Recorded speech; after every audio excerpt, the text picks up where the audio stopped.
Thanks, Mary. Thanks, Jennifer. Thanks, Kate.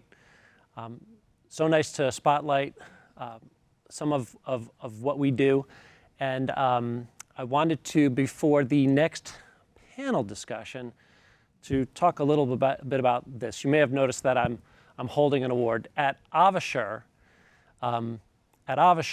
we help people keep people safe. And we take great pride in that. And at the same time, we've recently been recognized for reducing the cost of care. And what I'm holding is the Class Research Award that we received. It's been an amazing year here at AvaSure, where we are, we've been recognized in the emerging technology category for Class. Class hosted an award session about a month ago. 42 companies were surveyed, graded, scored, if you will, by 16 CIO luminaries within the industry against the quadruple aim of healthcare. And AvaSure ranked #1 in the area of reducing the cost of care. And so we want to thank all of you for helping us achieve these significant results that gave us this great recognition, and it's an honor to share that with all of our customers and with our team at AvaSure. Now on to our next session for the day, centralized monitoring. Optimizing labor across an entire health system is our next topic, and so please help me welcome moderator Sarah Quirin, AvaSure Clinical Program Specialist. Come on up, Sarah.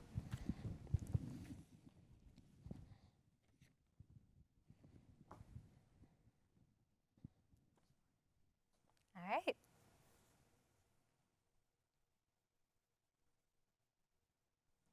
Thank you so much, Dave. Like you mentioned, my name is Sarah Quirin. I'm a clinical program specialist here at AvaSure, and I'm very excited to be monitoring our centralized monitoring panel.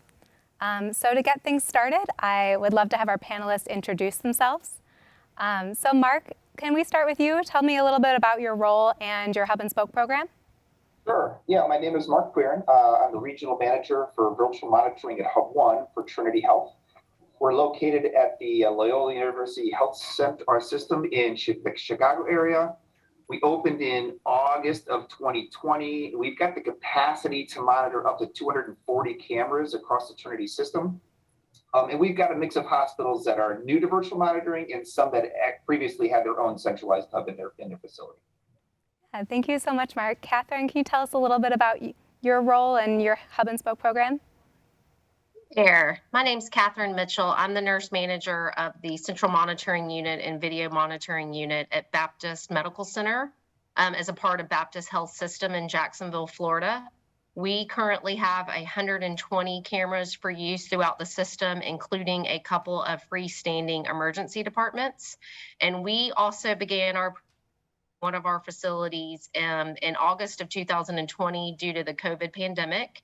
And at that time, we started with 16 cameras, and it was so successful that we grew to 120 cameras for use throughout our facilities. We have several hospitals in Jacksonville, Florida, and surrounding areas. Yeah, thank you so much. And Kahlia?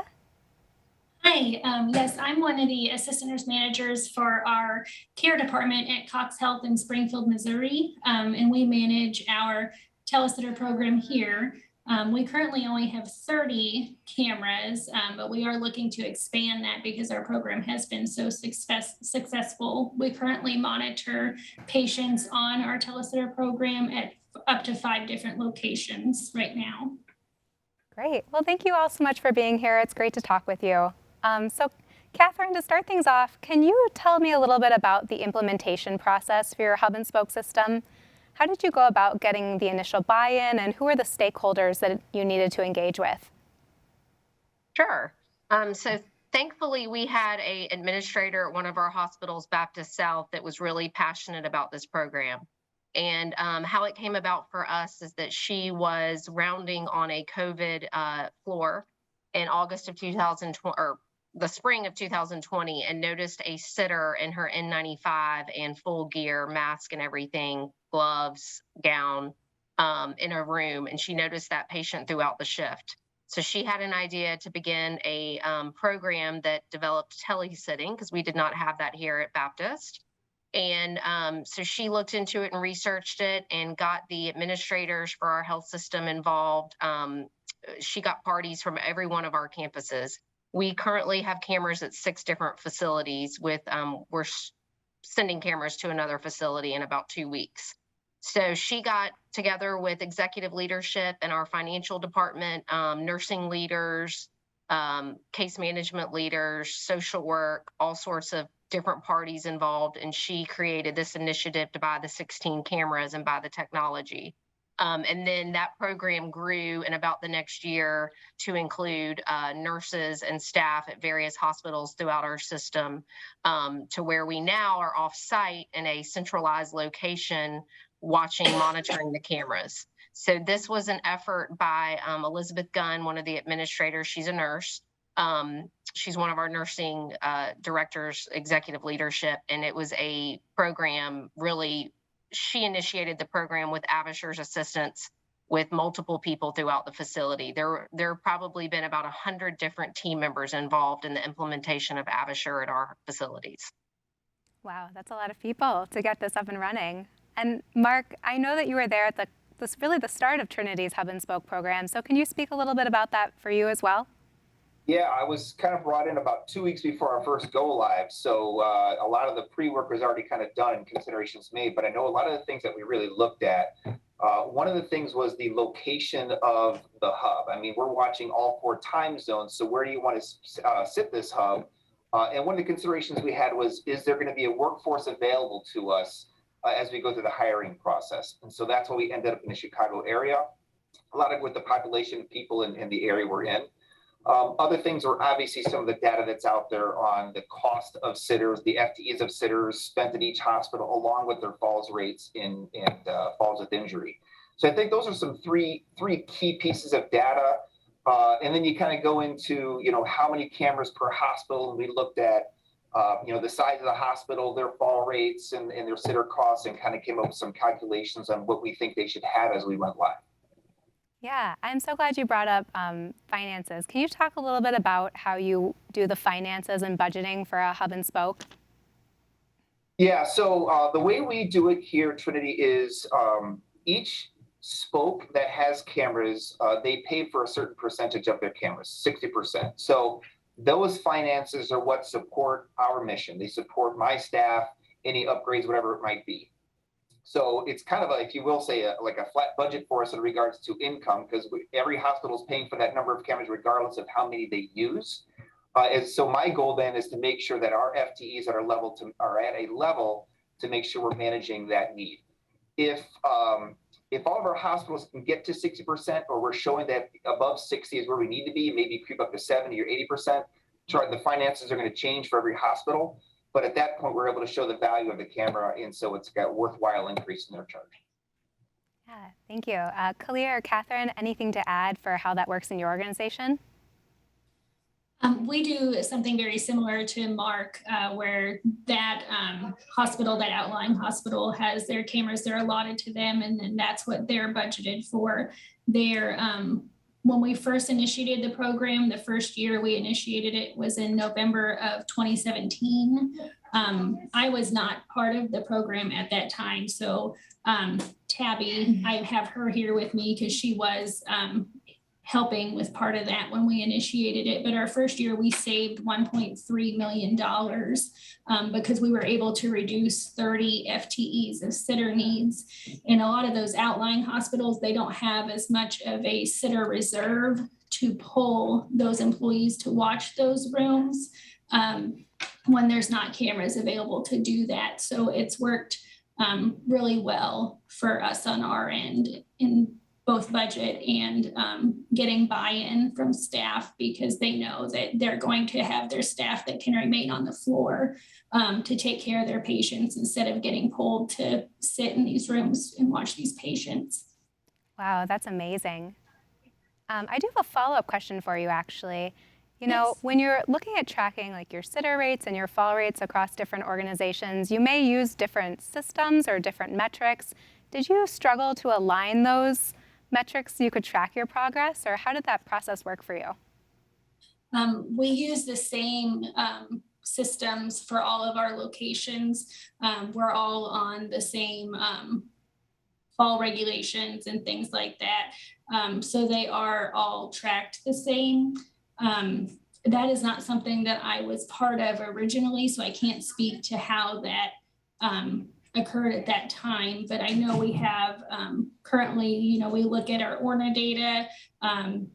We look at any incident report that comes in. If it was a fall while it was on the telesitter, we're able to look into the interventions that were completed by the telesitter. And sometimes, all of those verbal interventions were done, the stat alarms were activated, but unfortunately the staff just weren't able to get to that patient fast enough because the patient is so fast sometimes, but it really has reduced our falls overall. Oh, that's fantastic to hear. And Katherine, I know that we've talked in the past about tracking data. Can you talk a little bit about how you do that across your organization? Yes, we have an opportunity for improvement in our organization for tracking data across the system. One of the issues that we've had is that we seem to operate very differently between hospitals.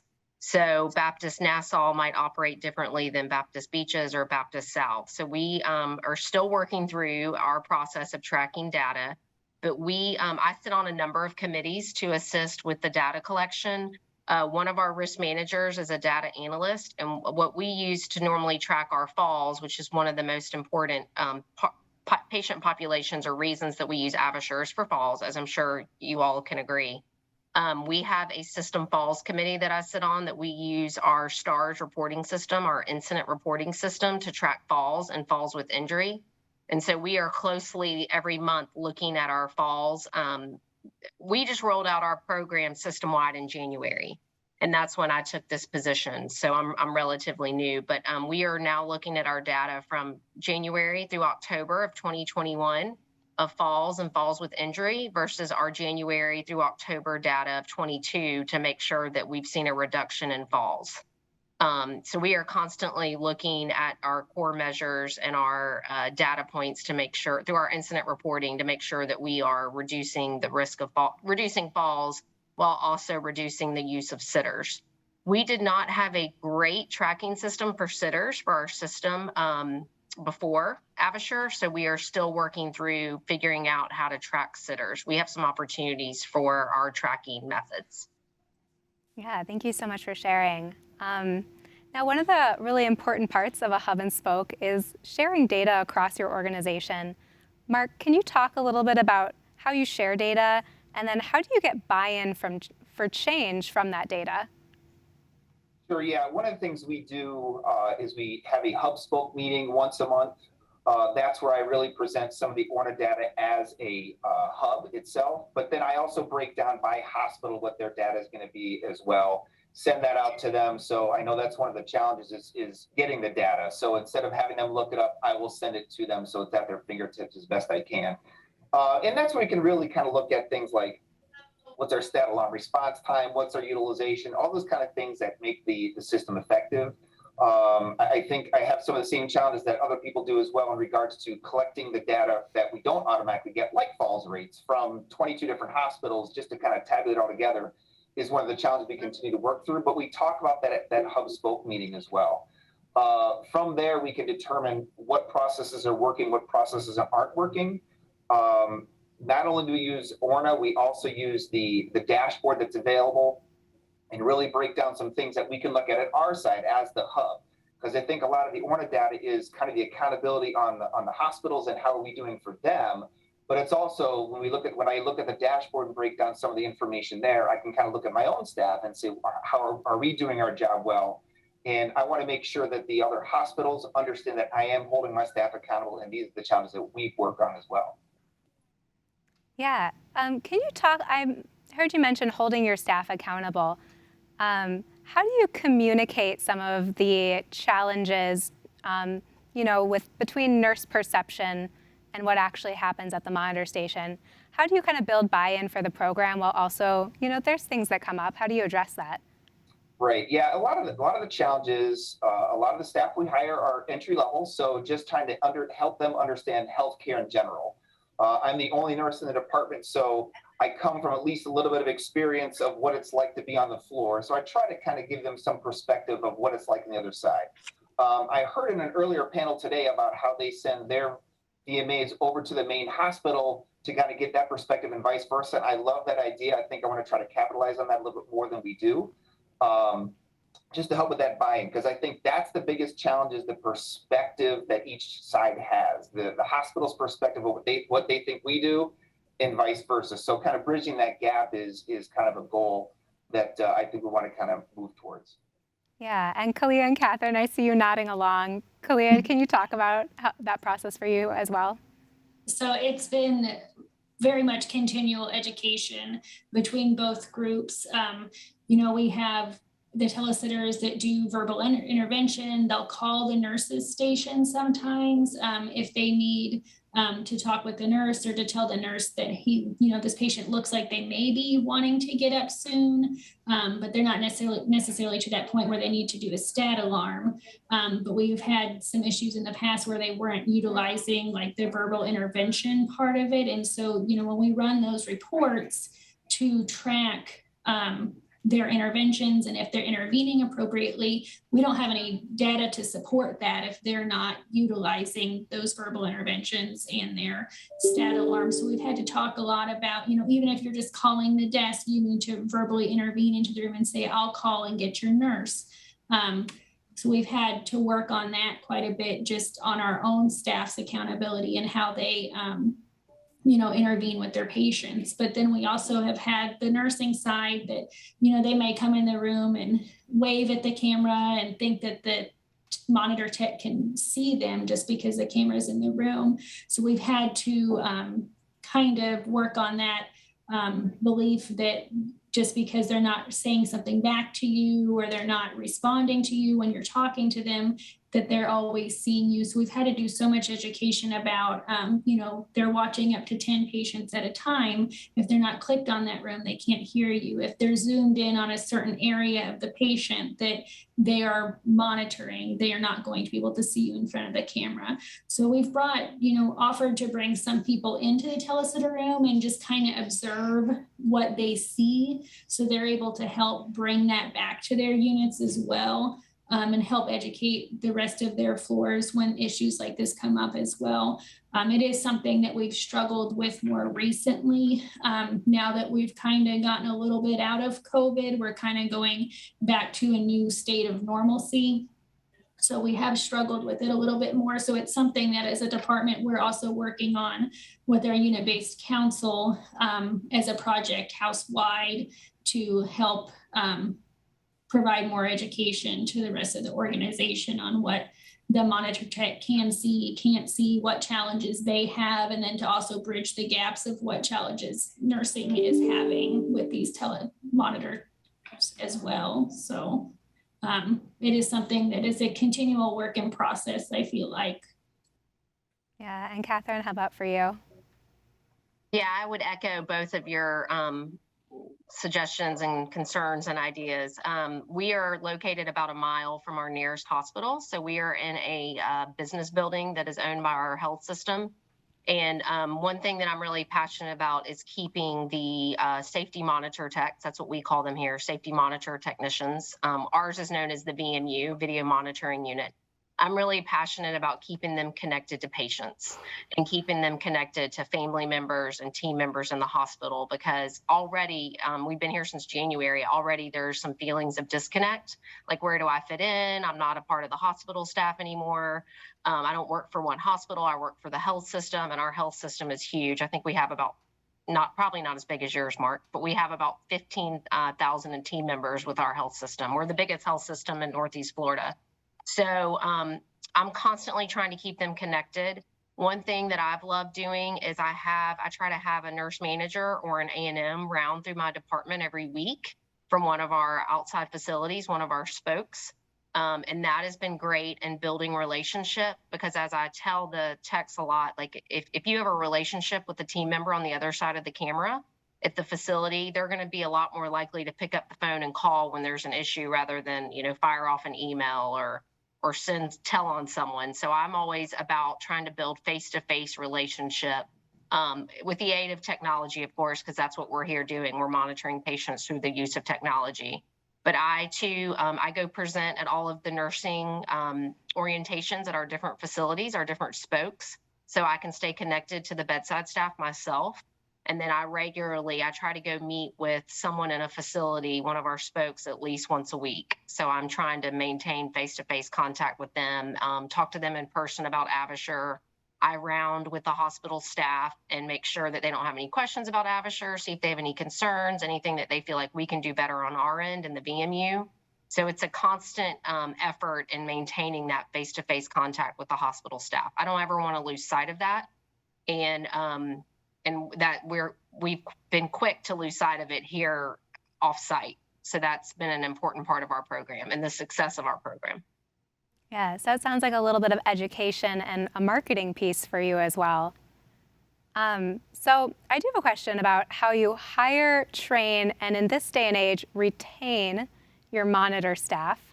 Kahlia, I think I heard you mention that you have a unit-based council.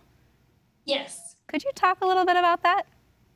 So throughout our hospital, we have like a house-wide partnership council that all of nursing staff is able to be on, and there's different process improvement ideas and things of that nature that they go over every meeting to help improve our organization. So as a subset of that house-wide partnership council, we then have each unit has their own unit partnership council that any staff member can be on. So our unit in particular, we have RNs from all the different clusters. We have ICU, ED, med-surg, maternal child, and then we also have nurse assistants and our patient safety assistants, which are our telesitters, and also another role called a unit assistant. So we have every position that is on our unit-based council, so we can really bounce ideas off of all these different positions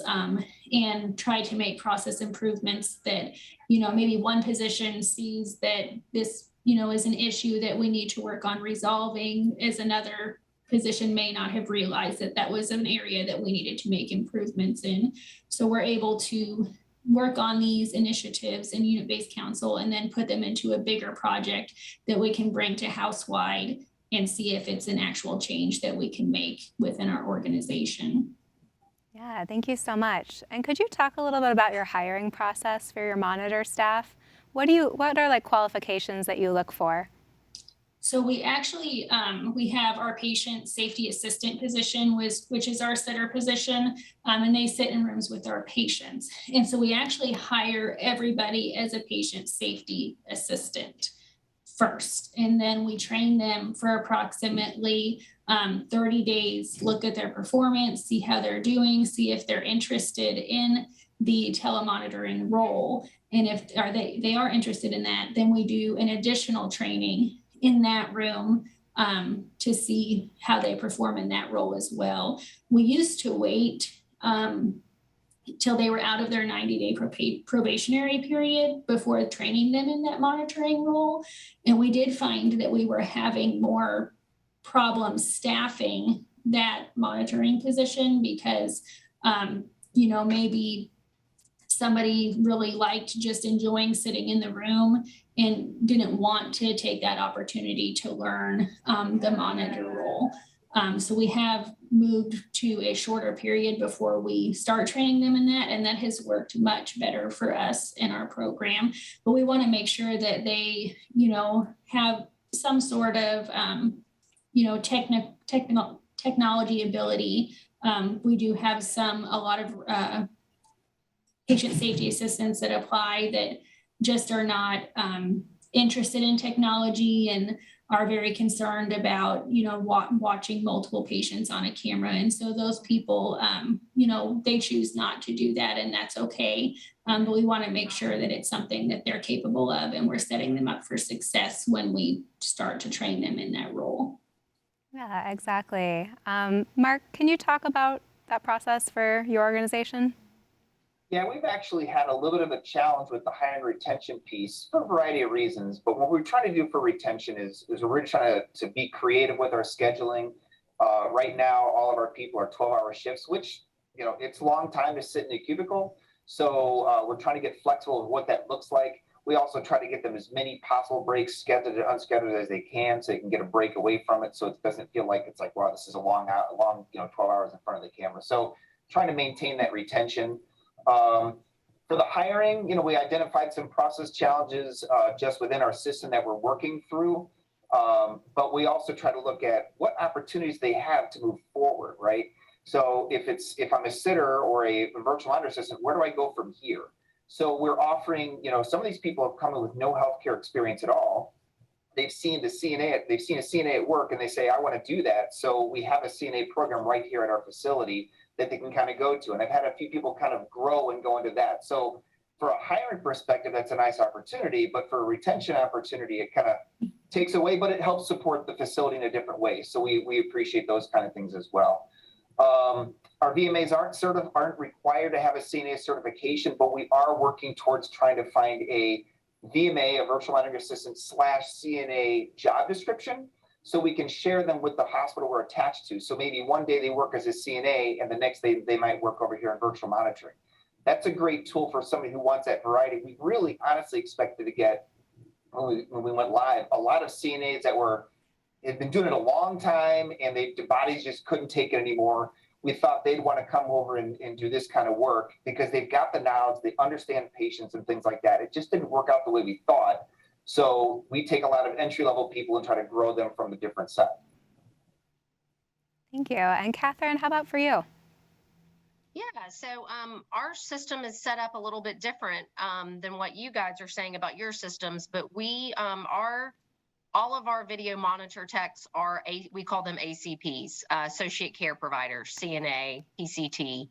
All of our video monitor techs are current ACPs or CNAs. They hold a CNA license in the state of Florida, and they all have hospital experience. So most of them have had anywhere, I think my youngest CNA, the least amount of experience is 3 years. And then I have some CNAs that are the monitor techs that have 20 years of experience. So we have a wealth of experience at the bedside in our department, which is, I think it's part of what made it so successful here. These team members come in already knowing what a Foley catheter is and an IV and a Quirin and what it means to be intubated. We have just something that's kind of funny. It sounds silly, but we have sit to stand desk. And that's been really beneficial for our team members who are sitting at the screens for 12 hours so they can sit or stand. We have exercise equipment in our department. So we have several stationary bikes.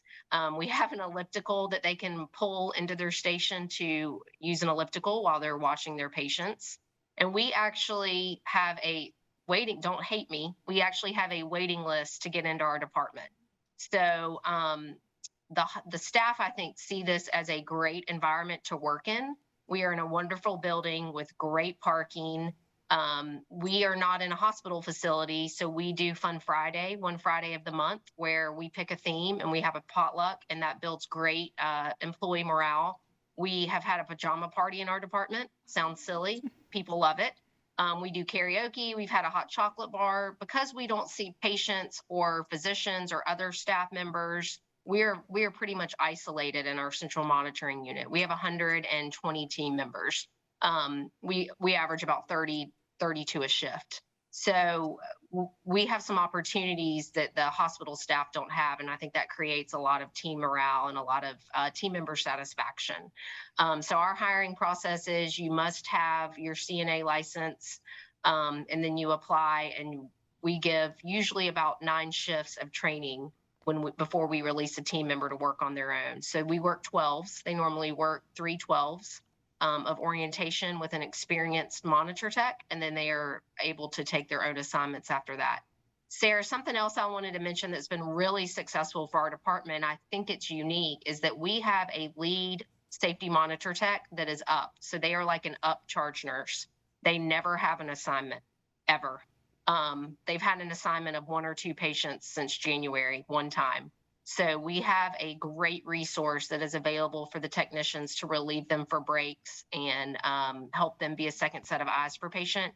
I think that's part of what's made our program so successful is that extra lead monitor tech that is able to assist the department.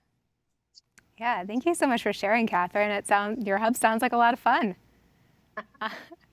Mark, I know that you also have a lead as well. Can you talk a little bit about what their workflow is and what type of responsibilities they have? Sure. Yeah. So we do have leads. They don't take patient assignments, and I think that's just invaluable, just as a resource or relief, whatever it might be. They're the ones that do the majority of communication with the hospitals, whether trying to track down a phone number, kind of figure out what's going on, camera problems, things like that. They do all the admissions and all the discharges, so the VMAs can pay attention to the existing patients along the way. And they're constantly rounding on staff as well. And I think that's one of the big things we try to do is just make sure it's not just keeping the VMA engaged. It's, hey, what's in your way? Everything going okay today? Is your patient assignment adequate enough? We have the VMAs that are watching, 10 sleeping patients. And the next station, they might have a VMA watching like 5 or 6 really busy stations. Maybe that team lead can balance that out so they both can manage their assignments a little bit better. And then they also do some accountability things. They will observe patients while a VMA is watching to say, are they, activating that stat alarm appropriately? Are they doing a verbal before they stat alarm? Things like that to make sure we're keeping some accountability and some reinforcement to the VMAs as well. Yeah, thank you so much for sharing. One of the questions I always like to ask is, what have you learned and what would you like to share for maybe a hospital who's just getting started with a hub and spoke program? And Kahlia, I'm going to start with you. Like I said, I wasn't here when they first started, but after talking with some people that were here when the hub and spoke was initiated, one thing that we may have done differently is maybe we didn't involve enough of the right people during that time. So we didn't involve like security, not all of the nursing units were involved in looking at the program before we initiated it. And maybe that was something that we could have done differently at that time, because we do have security that is involved in a lot of our patient monitoring areas. Our program is located in our largest facility. So they are located on a floor that actually has med-surg patients on it at that time. So we don't have a lead, but we have like a tele T4, and they go and round on some of the PSAs that are actually sitting in rooms, which has worked well for us. But I think that with implementing the program, we could have done just a few things differently, and it has worked out well since we've kind of made arrangements to get more people involved and having them involved in our decision-making going forward. Yeah, thank you. Katherine, how about you? Lessons learned. Lessons learned. Wow, there's a lot of them. One thing that's been really beneficial to me that I just started this month, actually last week, was a steering committee. So someone encouraged me to start a steering committee. So we're 8 months into our program here. So we're starting it a little bit later down the road, just a few months. But that I think is going to be really beneficial for the implementation of our policies and our procedures, is to have a steering committee. Because I work in it every day, 10 and 12 hours a day. So I'm not able to see some things that maybe people from the outside the steering committee is able to see. And I think for me, just really increasing the communication between the hospital staff members and our department. We have opportunities to communicate better and to really reach out more and reach across all facets of the patient's care to partner with them to keep the patient safe, since that's all our number one goal. And something that I would like to see in the future is better partnership with our behavioral health department. We have a children's hospital that we watch that's been, we've had some disconnects with our children's hospital and our behavioral health areas. So there is some team members that are working with me that work directly in behavioral health, and we're starting to work more closely together to target behavioral health patients and help them more, help keep them safe and monitor them better and more closely.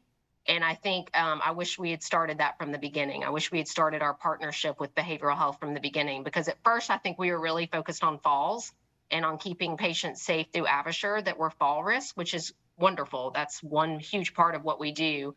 But I really think that we missed some opportunities to partner with behavioral health team members throughout the process of initiating AvaSure. We're getting into that more now, but I think we could have avoided some issues that we've had throughout our program by partnering with them earlier on in the process. Yeah, Katherine, I do have a follow-up question for you. What does that partnership with behavioral health look like? So we try to involve we have mental health evaluators in our facilities that are evaluating patients when they come in with a mental health issue or Baker Acts. We also monitor low to moderate risk Baker Acts. That might be unique for AvaSure users. I'm not sure if it is, but it might be. We do not monitor high risk for suicide, but any low to moderate risk behavioral health patients can be monitored by AvaSure if they're appropriate, meet the other criteria.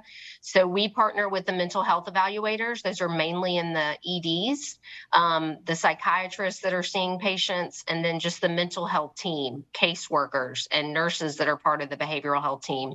Here at Baptist, we have units that are dedicated solely to behavioral health in both our pediatric and our adult populations, and we are starting to partner with them more and more about how we can watch their patients better and what we can do to assist them and keep staff safe and the patients safe. And one of our opportunities for improvement is that we are in the process of having more behavioral health education for our monitor techs. We weren't really sure at the beginning, I think, what kind of education to provide for the monitor techs upon their hire and throughout the year and as a yearly competency. And we're really partnering with our behavioral health educators throughout our system to roll out more behavioral health education. A big population that we watch here is eating disorder patients. And so there are a lot of monitor techs that don't have experience with watching pediatric eating disorder patients. And so we're trying to partner with anyone from the nutrition team for the pediatric population to the caseworker to the mental health evaluator to increase our training and awareness of uniquely behavioral health issues with patients. Yeah, thank you so much for sharing. It sounds like you've really done a good job with an interdisciplinary approach. Mark, for you, can you share some lessons that you've learned and maybe some things that you wish you had known going forward? Yeah, I think number one is absolutely build strong relationships with your spokes, not just between the clinical staff at the bedside and the VMA, but also with that hospital leadership. The hospitals that we have a better leadership relationship with just outperform everybody else with utilization, use of the camera, problem solving, process improvement. It just is really valuable as one thing. Helping your staff understand that delicate balance between being watching for patient safety and being big brother. We're not here to evaluate nursing job or CNA job. We're here to keep patients safe. And I know that's been a little bit of a challenge for some of my VMAs, like, well, they're not hourly rounding and they want to write incident reports and that. I'm like, just slow down. That's our primary focus is going to be patient safety. But there sometimes is that delicate balance between at what point do we call and say, nobody has seen this patient in a while, can somebody go in and see them? So that's that difficulty of that delicate balance. And also, I think, get involved in whether it's systems or individual hospital falls teams early. They forget we're here sometimes, and they're talking about falls, they're talking about what could have prevented this, and they never mention AvaSure. So getting involved in those along the way or early on to really help them bring, oh yeah, wait, we've got this great technology we're not utilizing yet. You know, we hear about the fall. We're on a morning meeting with our local hospital every day, and we hear about a fall, and we're constantly asking, why were they not on a monitor? What happened? Why couldn't we get that? And we've got 21 other hospitals we have to kind of work with on that too. So getting involved early is key. Yeah, thank you so much for sharing. I think as a hub leader, you're really in a unique position to build relationships across your organization to improve patient safety. So that being said, I would love to hear a great catch that you've had to keep your patients safe. And Kahlia, do you have anything that comes to mind? So our monitor techs, they are entry-level staff. So they are not necessarily trained on how to monitor a patient's health condition. But we have had one recently where they just noticed that the patient's breathing changed And it wasn't even a big change. They just noticed, they were breathing a little more frequently than they are now. And the patient's respiratory rate had decreased quite a bit.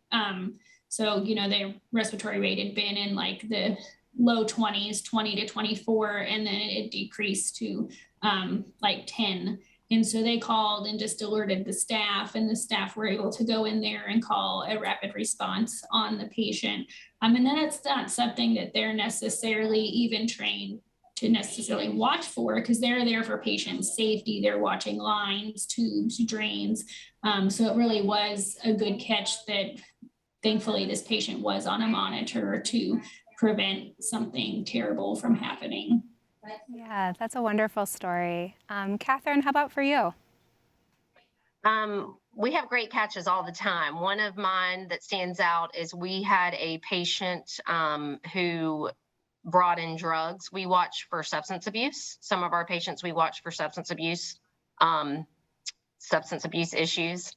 And one of the patients had brought in a pillow full of drugs. I think it was Percocet and Xanax pills. And they had cut a hole in their pillow and brought in their pillow, as a lot of patients do, covered in a pillowcase. And when the staff was watching the patient at night, so the lights were out and it was dark in the room, but they could see the patient, of course, they noticed they caught the patient slipping his hand into his pillow underneath his head, removing these bottles or these pills, and then trying to ingest them. And so some of our night shift staff made a great catch of alerting the nurse immediately that the patient seemed to be doing something with their pillow, and they went in and searched the room, and the patient had ingested a couple of their Percocet, a couple of their Xanax pills. So we had a great catch from the staff being especially on top of what could be seen as like a normal patient sleeping, moving around in their sleep a little bit, adjusting their pillow, but actually he was taking pills out of his pillow. So. Wow. Yeah, things you didn't even expect or probably weren't beginning to monitor for. Mark, how about for your organization?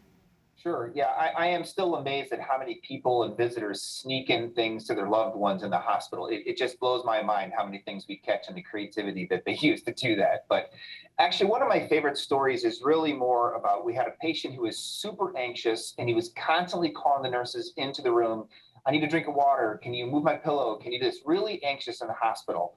So my VMA just started having a conversation with this person. The nurses are getting really frustrated with him. And as my VMA just started talking to him casually, building relationship, she talked to him the whole night. And the patient eventually stopped using the call light, stopped calling those nurses in, stopped getting out of bed, and really helped those two nurses that were dealing with that patient take care of their other patients as well. And I love that story because it's not just about the patients we watch. It's about the patients that we can watch that frees up staff to do better care for the other patients in that department. So it's, just bringing somebody's anxiety level down where they're not constantly asking nurses things really made a big impact on those nurses. In fact, it was our local hospital. They were so thankful they actually walked over to our department, which is at the opposite end of a huge campus, just to find this VMA and thank her for the night that, she made a difference on. Oh, that's a wonderful story. I love that the nurses acknowledged your VMA as well. That's awesome to hear. Well, we're getting close to the top of our time, but since we've been talking about great catches, I'd love to hear how you're sharing those across your organization. Obviously, you all have great catches. How do you really push forward your VMA and reward the good work that they're doing? And Katherine, can you talk about that? Yeah, so something, two ways I get messages out about great catches. I send out a monthly PowerPoint report every month to our facility site leads. We call them our AvaSure champions or site leads. So I send out a PowerPoint, and that's really numbers. That's not really much about the good catches, but that is our numbers for utilization, our number of verbal interventions, stat alarm response time. We award a unit each month, like the winner of the AvaSure monthly contest for great use of AvaSure. But every week I try to send out an email with, I send it to our team, the VMU team, as well as all members of the hospital staff that partner with our team. So this email goes out to about 100 people with a good catch. And I highlight the patient what happened with the patient and what the great catch was, and then recognize the team member as well. We also have something that we use at our health system called just a kudos. And you can go on our intranet and place a kudos for a team member that's done a great job or gone above and beyond. And I try to do those regularly every week or two to one of our team members that's had a good catch.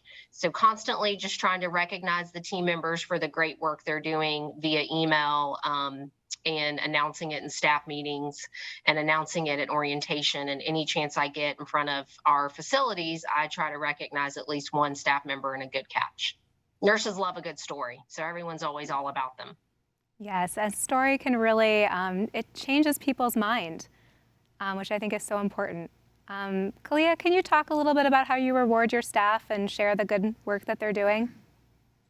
So we send out a weekly outlook every week where we highlight all of the recognition for the staff across our department, and that to our entire department.